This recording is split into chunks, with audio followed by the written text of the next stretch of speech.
يا رجالتنا مساء الفل حبيب اخويا، ايه الاخبار؟ عاملين ايه؟ الحمد لله. ايه يا رجاله، هنفضل في القعده دي كتير؟ مش هنشوف شغلانه بقى؟ يلا يا عم، ايدي على كتفك. يلا يا عم، وانت معاك مبلغ وانا معايا الجمعيه وانت معاك شهاده في البنك ورزق اسمك جنبنا. يلا يا عم. طب هنعمل ايه؟ بصوا، ما تيجي نفتح مشروع حلو. هنفتح ايه بقى؟ اقول لكم على حاجه، ما تيجوا نفتح كافيه. عاوز فلوس وعايز مكان واحنا فلوسنا مش هنكفي. طب اقول لكم انا، ما تيجي نفتح مشروع فراخ؟ يا اخي بقى حرام عليك. والله مش بهزر. لا يا عم، مش بهزر والله. اصل بالعقل كده الشعب ده ولا هيبطل ولا ياكل ولا يشرب، يبقى ايه؟ يشتغل في الزراعه او الانتاج الداجني والحيواني واللحوم. بس احنا ولا عندنا خبره ولا عندنا مكان. طب يا جماعه، ما احنا هندور يعني، مش هنخسر اي حاجه. حلو. انا لقيت مؤسسه اسمها آل البيت، شغالين في الانتاج الزراعي والداجني من 26 سنه. حلو جدا.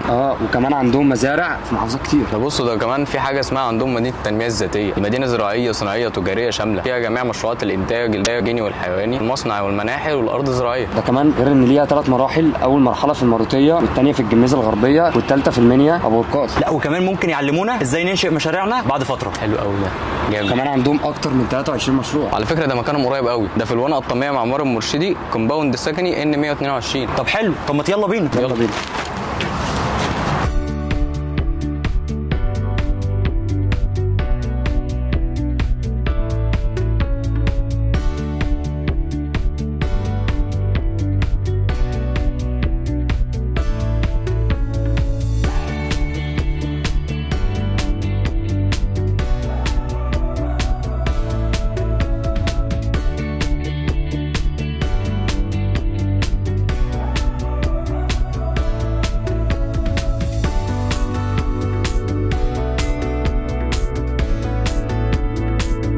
اهلا وسهلا بيكم، نورتونا في مؤسسه آل البيت. احنا عارفين ان في كذا مشروع هنا في المؤسسه. بالفعل احنا عندنا 5 مشاريع، انا هوضحهم لحضرتك دلوقتي.